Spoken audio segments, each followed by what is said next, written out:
Good day and welcome to a new video. Don't forget to like, share, subscribe! Hello people and welcome to another video. Today we've got guest NoelleMBrooks. Did I say it right? Noelle. NoelleMBrooks. And she's an awesome artist. She's a Twitch streamer. I've seen a lot of her work around. I get to watch her create her stuff, which is really awesome. Yeah, can you tell me a bit about yourself for people that might not know? Sure. I am an animal artist. I work in a wide variety of media, from digital to traditional, including watercolor, acrylic, colored pencil, graphite. Pretty much, if you name it, I've probably worked with it. I don't do a lot of three-dimensional work, but I do a lot of two-dimensional work. And lately, I've been really trying to experiment with digital media, especially elaborate portraits with a slightly fantastical or surrealist element. And as I mentioned, I work a lot with animals. So, what I've been doing recently is really delving into animal research itself and really learning a lot about each species that I decide to depict, and really trying to figure out their plight in our world, like how endangered they are and what is causing them to be endangered. And so recently I've been trying to expose those threats that are facing our wildlife through my artwork, especially in some of my recent pieces. For example, one of my latest pieces was a piece titled Corrupted, which showed a Tasmanian devil's portrait, and he's like screaming in agony, or at least he has like a not pleasant look on his face, and he's being attacked by these red floral, almost dusty looking elements that is meant to represent devil tumor facial disease, because that is one of the number one threats for Tasmanian devils in Tasmania right now, is the contagious cancer that is affecting them. So that's one of my latest pieces that I'm really proud of, that is definitely focused on what I'm most passionate about in my artwork. Awesome. And then I also stream on Twitch pretty frequently, and I like sharing my work with others and building a community and inspiring everyone to create artwork and learn more about the wildlife. Awesome. Yeah, it's great to learn a lot about like animals and stuff, and really delving a bit deeper than just just drawing animals.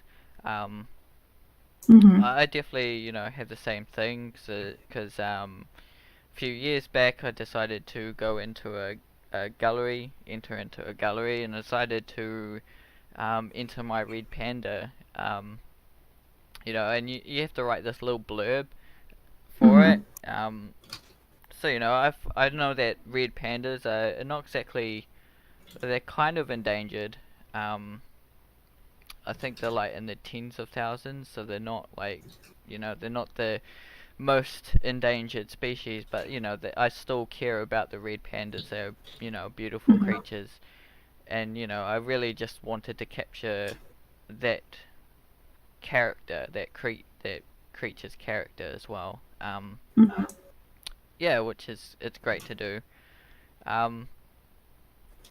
Yeah, so at the moment I'm painting my book slowly, and yeah, I'm doing different things now. Like, I'm used to be basically drawing what I see, kind of a thing. I just drew like owls. I drew what I saw of owls, and then I drew turtle, and then I drew a red panda, and now I'm kind of going a little bit away from that. I'm kind of creating these characters from what I know and creating new things,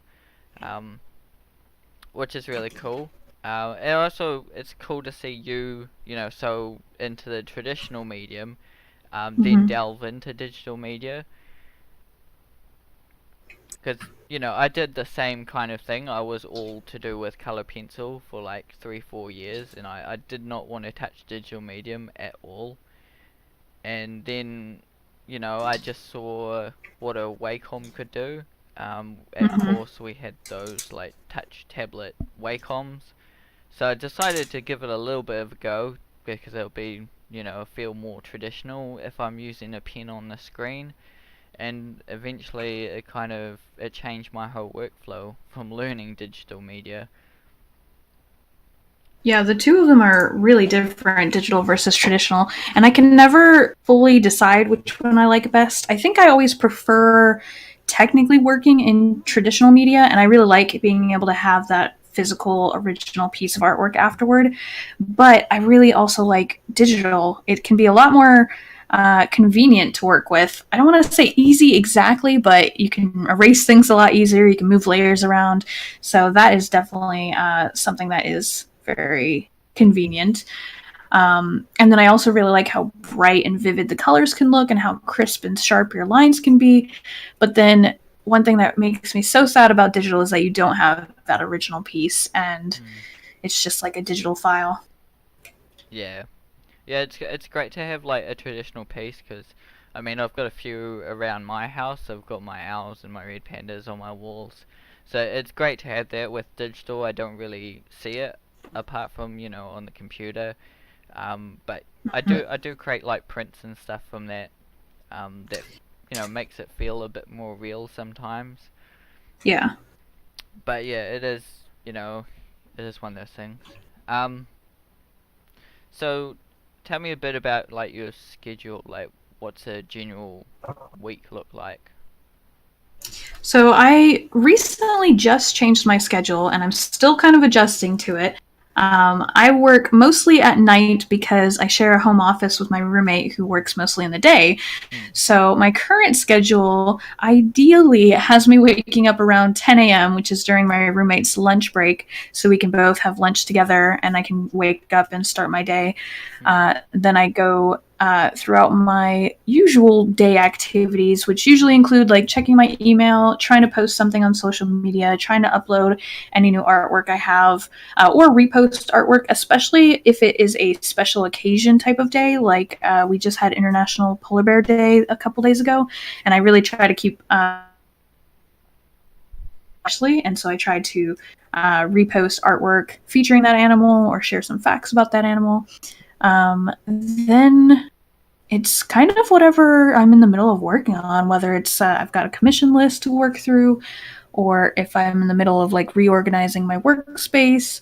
Or today, I spent a lot of my time working on my Fauna Focus website, which is an animal community that I run that I'm adding more information to. And so I spent a large majority of my day working on that.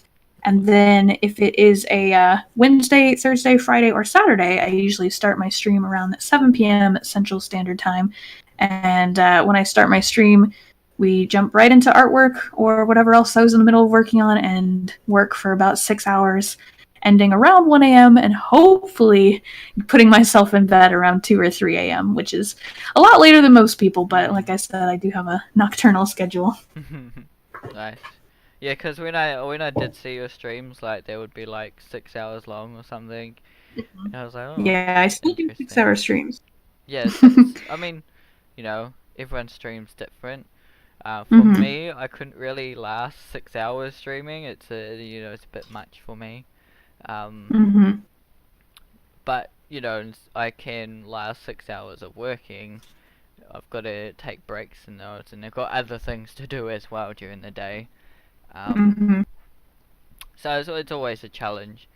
Have you always had a schedule for Twitch? I have. I started streaming August 24th, and when I first started streaming, I started at 9 p.m. Central Standard, and like I said, we just switched from 9 to 7 a couple weeks ago. And my very first stream, I just said, I don't know how long I'll stream, we'll just see. I ended up streaming 11 hours that day. I just have, like, I don't know what it is. I can't stop streaming. Once I turn the camera on, we just go forever. And we did that for a few days where I would start at 9 and then just say, we'll see how long we go.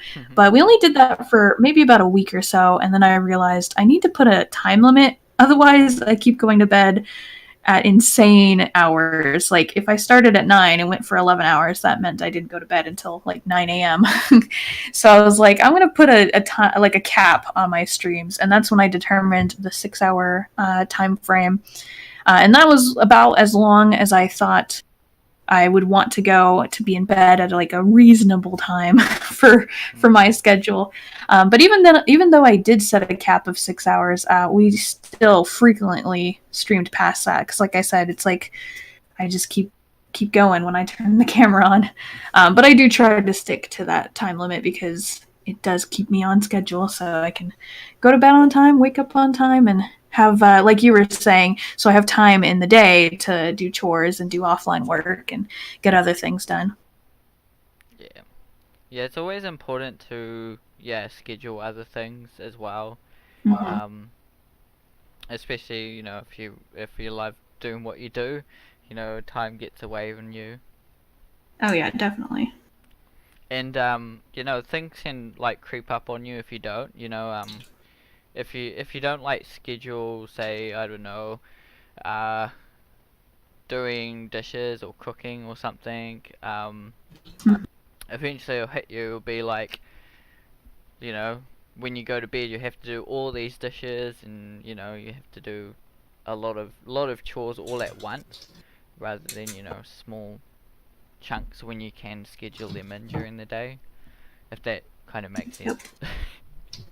Yeah, and I am definitely the kind of person who, once I get focused on my work, I will forget to eat and forget to take breaks and forget to do other chores and stuff. So I do have to be pretty strict about scheduling. And my roommate and I make sure to like split up chores so we both know which ones we're tackling and when we can tackle those.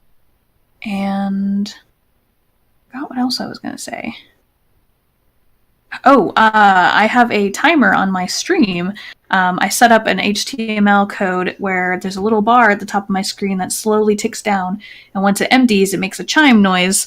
And I have it set up to do that every hour, so I know, like, when it chimes, I need to take a break. Oh. Otherwise, I will forget and then not take a break for like 5 hours. Well, that's good. Yeah, I usually on a general day, because I've got at the moment I've got work, so from Monday to Friday, I've got a full-time job that I've got to go to, and then I do get an hour's lunch and two 15-minute breaks in the day. So it's alright. I can do some drawing in that hour, which is alright. Sometimes I've got my partner visiting or other things going on sometimes, but usually in that hour I can eat lunch and draw as well. And then usually I actually get up early, so I get up about 6 a.m, have about an hour drawing if I'm lucky, and dealing with Bubba and stuff like that. So yeah, I've got an hour, and then I've got like 2 or 3 hours at night. And then on my weekends, I've got to schedule both streaming and all my other bits and pieces I've got to do for this channel and other things as well.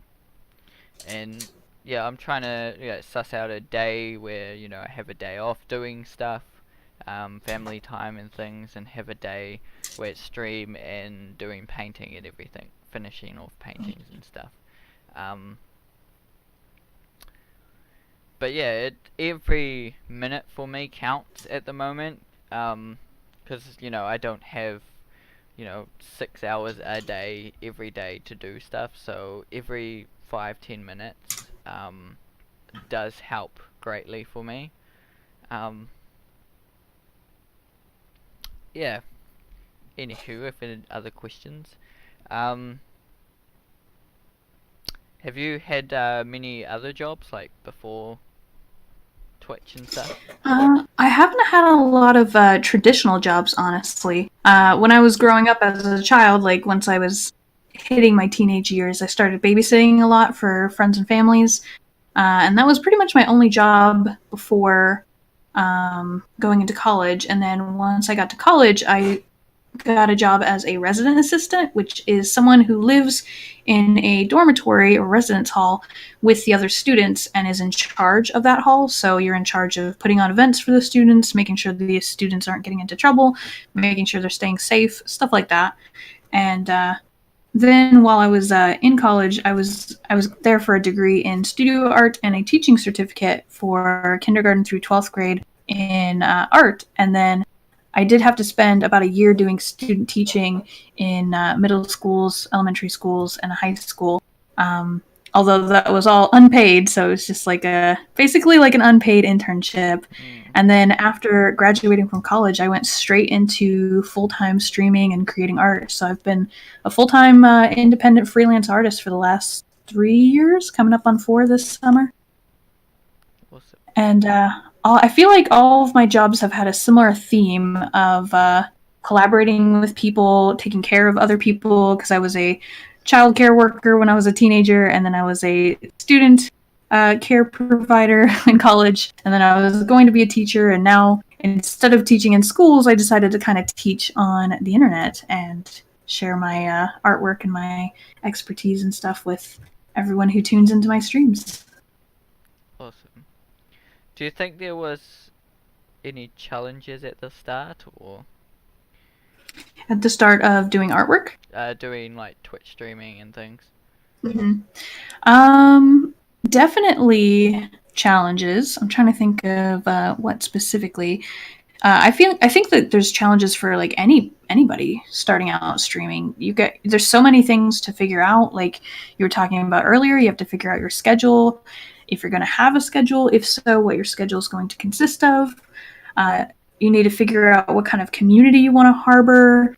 You have to figure out your moderating stance and your rules, like what you're going to accept in your stream and what you're going to time out for or ban.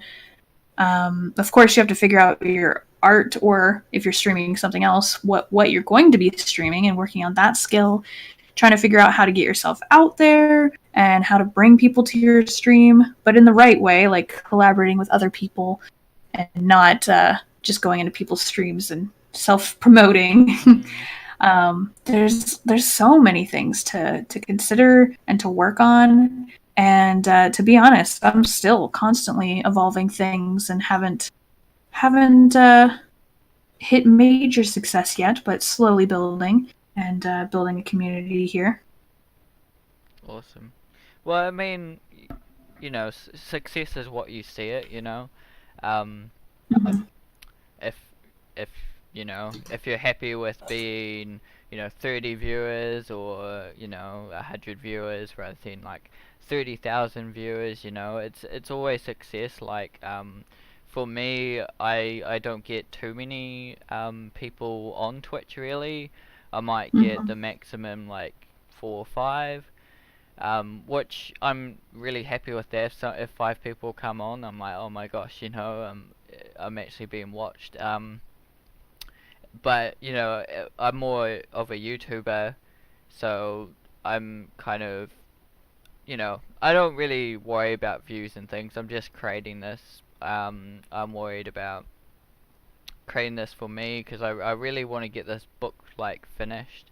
I'm like just over halfway, and I like to also talk with you artists and find new information and things out, trying to get advice about like scheduling and things like that. And also at the same time, my audience can also learn from these other great artists that I do talk to, and take a book from their pages and things.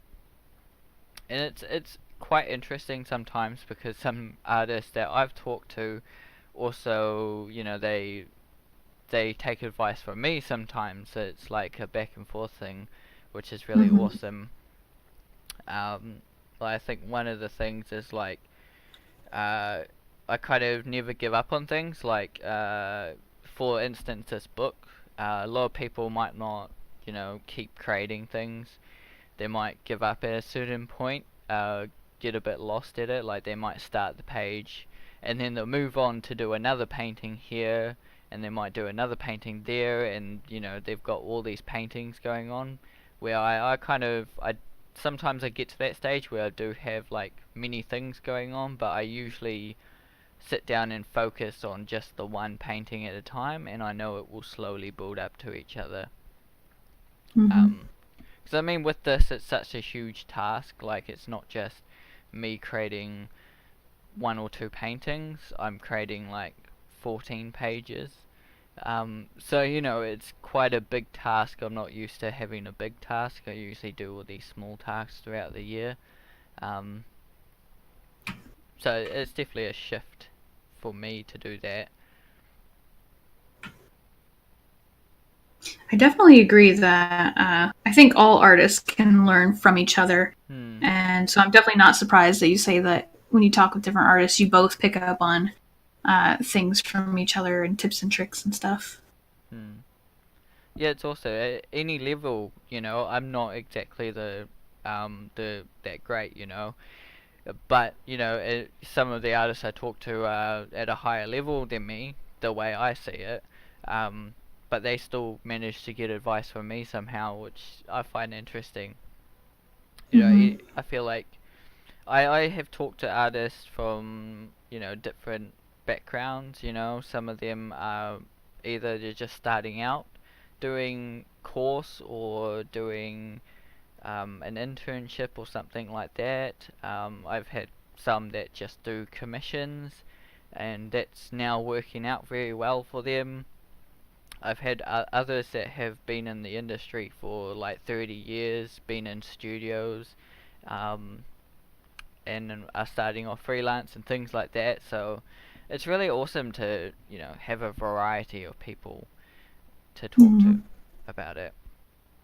Um, yeah, so probably 2, 3 years ago, I tried streaming on YouTube, and you know that is pretty bad. You know, it would lag out, and then I had a strike from it because apparently, you know, I was using the same name over and over again because I had to, you know, all the details I was fixing up after the stream.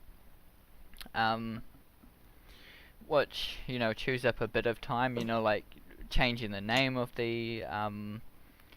the stream and changing the description of the stream and all that stuff takes a little bit of time. Um, Mm-hmm. it's worth it in the end, you know, to do that kind of stuff. Um, but it's not really for me, so I decided, oh, I give up on streaming on YouTube. Let's try Twitch. Um, and you know, I did it for a wee bit where I did like stream for an hour here and there, or stream for like 2, 3 hours um, at a time, every now and again. And you know, one thing led to another, and I decided to do these videos where I do have artists in that, you know, I talk to. Um, so yeah, it pretty much started off with me live painting and then having artists in, but that got a bit, you know, a bit kind of time consuming and things because I didn't want the videos to be on YouTube more than like 45 minutes long. Um, Mm-hmm. and you know, by the time of 45 minutes streaming, I'm kind of, you know, that's the maximum for me, really. Because I, you know, I can't keep streaming and streaming and on and off all the time. I've got to have times where I'm kind of not on camera illustrating and creating. Um, but I'm looking at possibly, you know, making more of a schedule on Twitch where I could have basically a scheduled day during the week after work at some point, like at 8:30 p.m. my time, NZD, um, when my baby's asleep, and yeah, I can pretty much paint for an hour because I usually get time to paint for an hour at that point. So I possibly because now I've got more of a scheduled life because I used to be, you know, casual, so they could call me up the night before and be like, oh, can you work then? So I've had that for the last year or a bit, so I couldn't really schedule schedule things in like streams and things during the day. I couldn't be like, oh, I'm streaming tomorrow at 12 and then hey, I get work the next day and it's like, oh no, I can't stream at 12 now. Um, which, you know, it's always a challenge to do that kind of thing. Mm-hmm. What brought you to Twitch streaming? So it's kind of an interesting pattern. I've been a huge watcher of YouTube for many, many years. I think I started watching YouTube back in 2007. And at some point in my college years, I think it was like 2013 maybe, there was a new Pokemon game announced. So like I said, this is kind of a roundabout way. Yeah. And I hadn't played Pokemon in quite some time. I missed a couple of the games. And this one looked so interesting and intriguing because they were going to 3D models instead of 2D sprites. And so I got really back into Pokemon. And because of that, I started watching a lot of Pokemon content on YouTube, including people who played the games or people who talked about the games or did theories about the games. Like pretty much anything Pokemon related, I would watch on YouTube. And one day in like spring of 2015, I found one YouTuber, and I actually found this YouTuber from others. It was like one of the YouTubers I watched collabed with another one, and then that one collabed with another one, and that's how I found this person. So collaborations really help people grow. But anyway, he mentioned that he streams on Twitch, and I had no idea what that was. And I had heard about Twitch Plays Pokemon like years before that, but I didn't realize that Twitch was like a whole live streaming website. For some reason, I thought Twitch Plays Pokemon was like just that one like random website or something. I didn't realize it was like the live streaming platform, because I guess live streaming wasn't really that big of a thing back then. I mean, now it's a lot bigger, but back then, like, YouTube didn't even have live streaming at the time.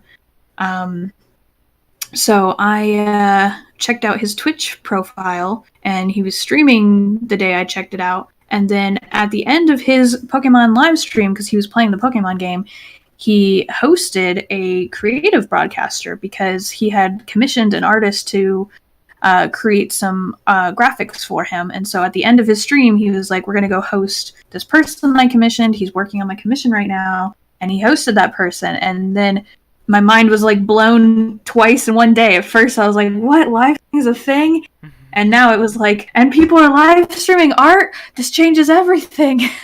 And so I was literally like a month away from graduating college, and I was applying for teaching jobs, and I was student teaching, and I was going to teaching job fairs. And then all of a sudden, I just got this huge fiery passion. Like, I've always wanted to be an independent artist and a freelance artist. But I was always told, like, doing art for a living is not a possibility. And so because of that, I went to my second love, which was teaching, and I was going to be an art teacher to kind of combine the two passions. But all of a sudden, it was looking possible because I was seeing YouTubers doing art and other hobbies as well. And then now I was seeing live streaming as well. And so I was like, now would be the perfect time for me to at least give it a shot. You know, I'm graduating college.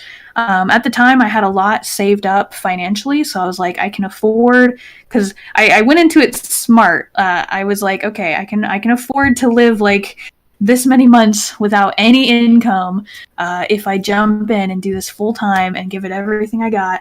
And so I took the plunge and started streaming. Well, I gathered all my streaming supplies, so I went out and got a headset and a green screen and some webcams and a desk that was big enough for streaming. Like, I got everything I needed and then started streaming shortly afterwards.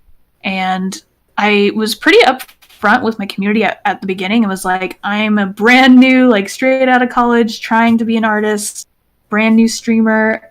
We're going to see how far we can take this. And, you know, I might have to stop streaming at some point if it doesn't work out. But here we are, like 3 years later, and we're still going strong. So I'm forever grateful to everyone who's shown me support and came and watched my live stream and made this a possibility, and just super thankful that this is a possibility. And it's so crazy that it was a bunch of my friends and family telling me that you can't be an artist and it's not a possibility. And when I told them that I was going to try being an artist instead of going into teaching, it was all the same kind of talk. Like, what are you doing?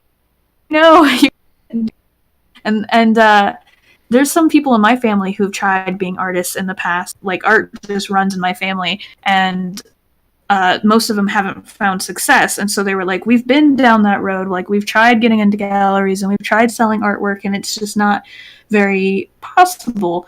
But the world's changed now, and with the internet and with live streaming and video creation and being able to contact anyone from anywhere in the world and sit down and have a chat with them over the internet, like, it's opened up a lot more opportunities. And so I heard about Twitch and was like, I'm gonna do that. And so I gave it my all, and I'm still doing it.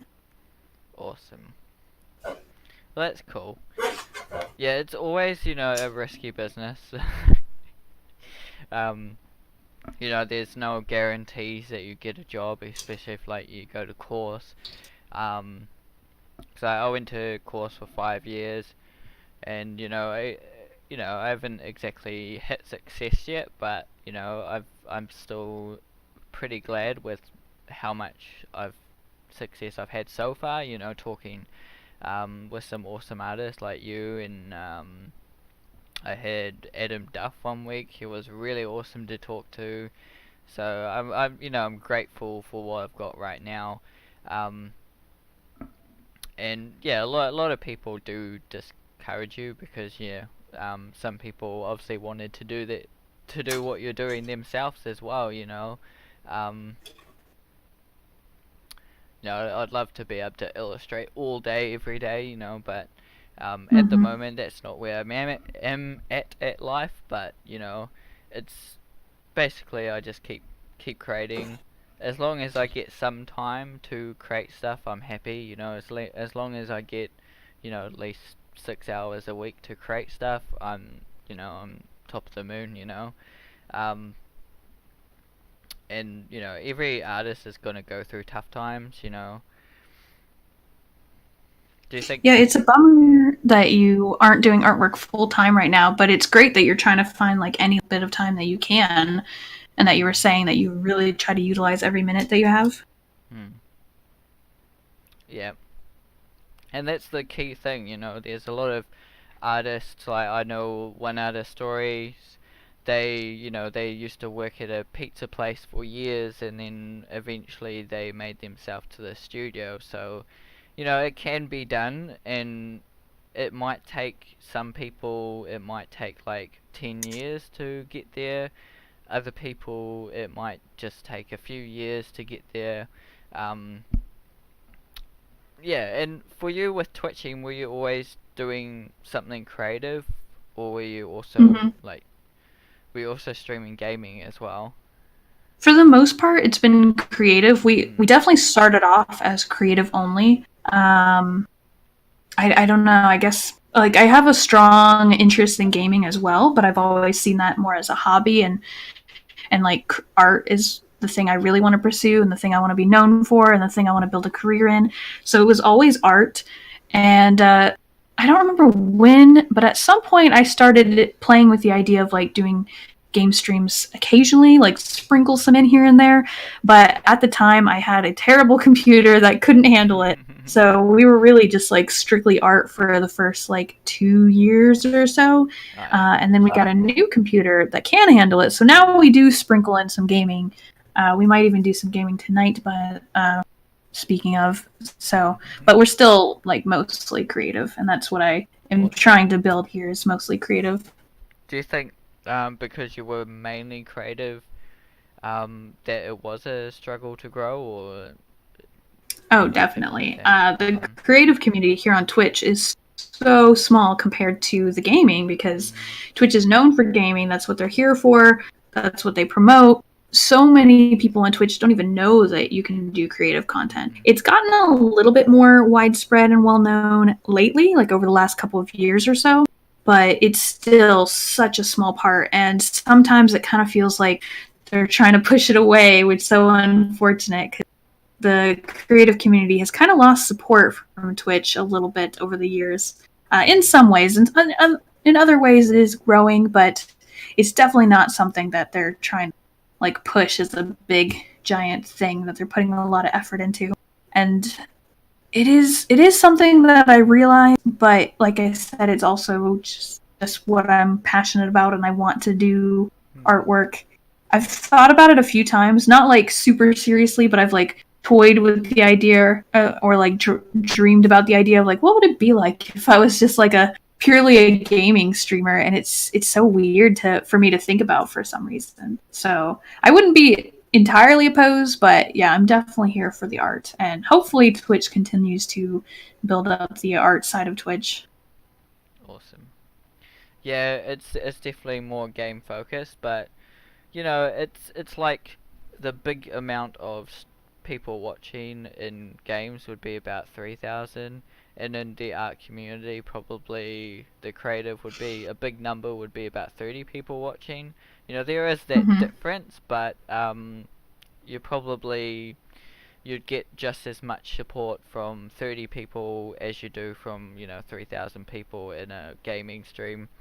Um, so, you know, don't, some people, if you're watching the numbers, just, you know, don't. You just, you want to, like, build your community, build, just people that support. Like, at the moment, I've got two really awesome people. I've got my nephew and, this other guy Brian, who has a little kind of YouTube channel. Those two are my main commenters. They watch like my videos and things, which is really awesome in their comment. And it's really great just to have those two, you know, encouraging me, keeping me going, and yeah, it's just great to see that. And I've only just had them kind of comment on every video now, so it's like, oh, you know, I must be doing something right. Yeah, I definitely agree that the creative community on Twitch is thankfully really tight knit, and we're all really heavily supportive of each other. And I feel like we might be more tight knit than the gaming community, but since we are so small, like we're sticking together, but it's still pretty tricky for us to get out there. Yeah, it's definitely like a tough hill to cross, Mm-hmm. but it can be done, you know.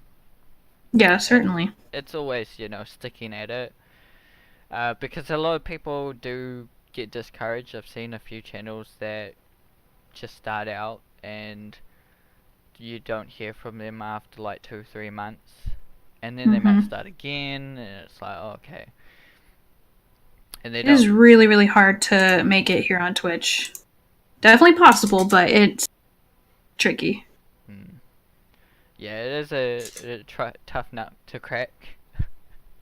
But you know, I'm not too worried about growing on Twitch, but you know, it's nice to have a few people watch, or every now and again I might get questions from people in the audience, or just some people after stream like subscribe to my Twitch channel. So, you know, I slowly build up some of the people that actually subscribe to it, which is nice. But, you know, my main focus is mostly YouTube. You know, these videos go towards YouTube. So I use both platforms, you know, utilize both platforms. And I've seen artists that do that as well. Like, one is Teal Shin.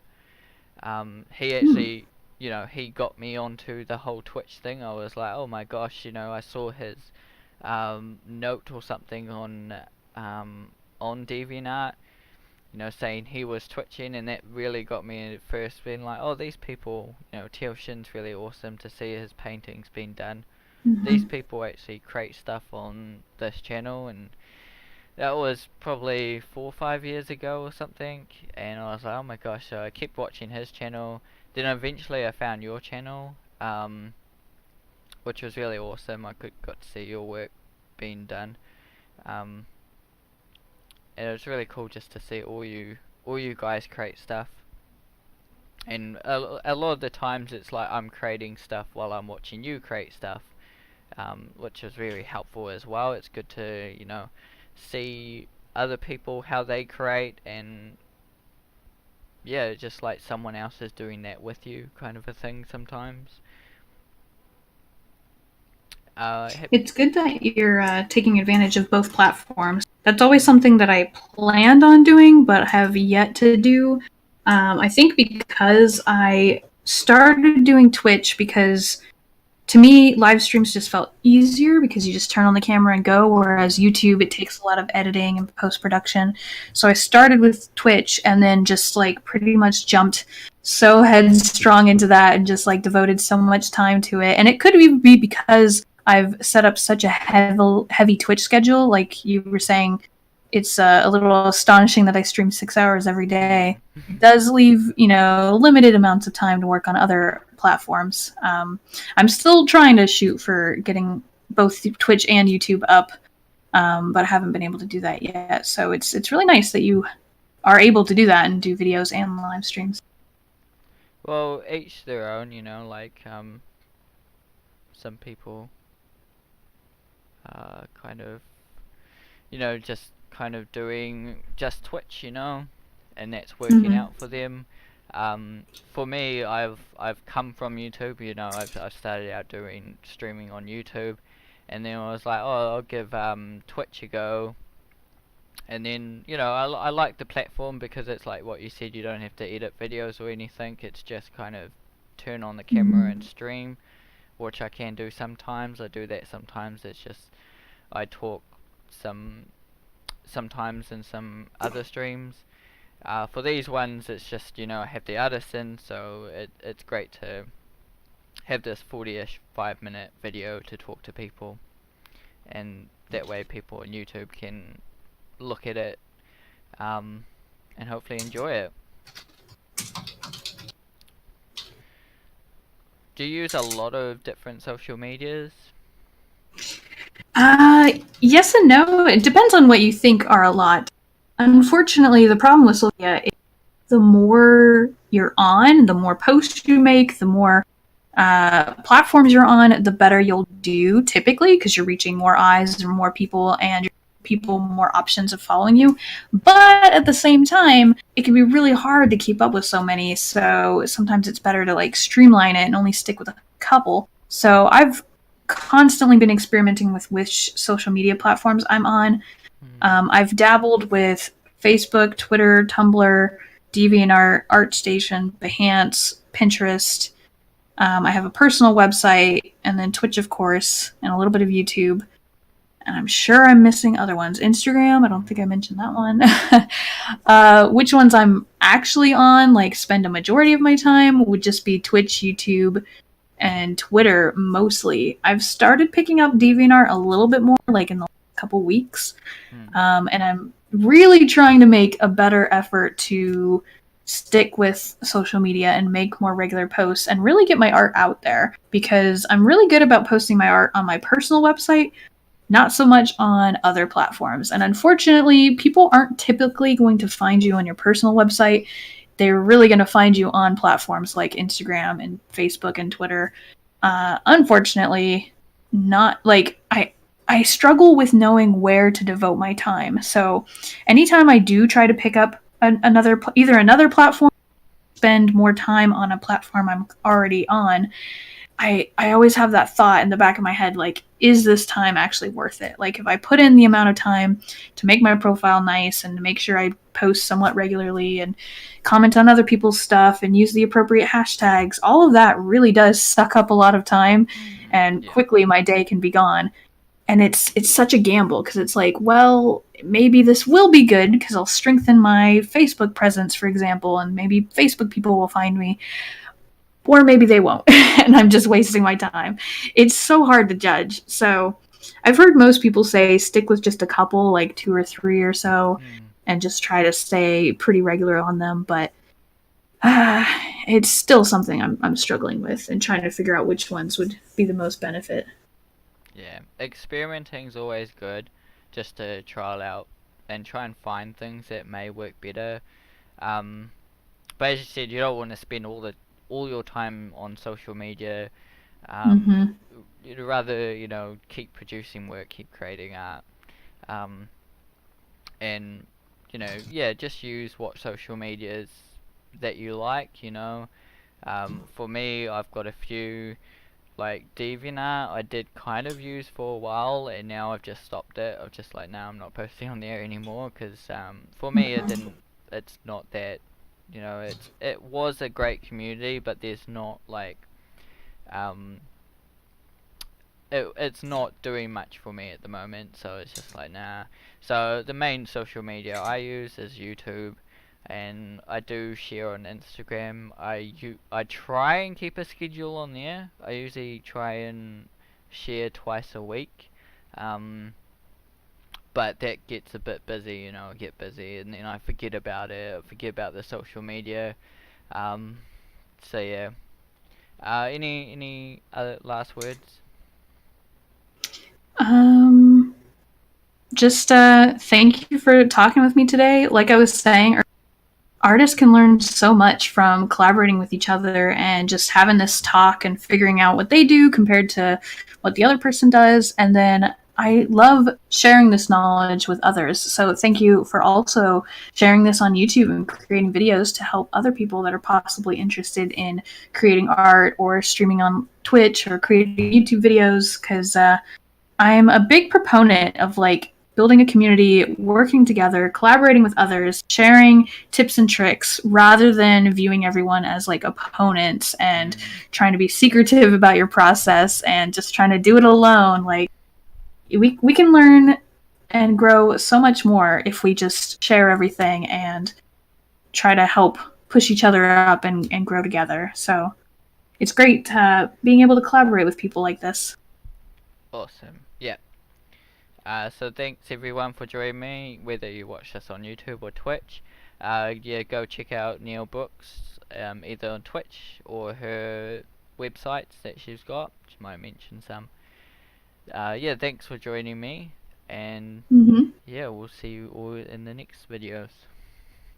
Thank you so much. Bye. Bye.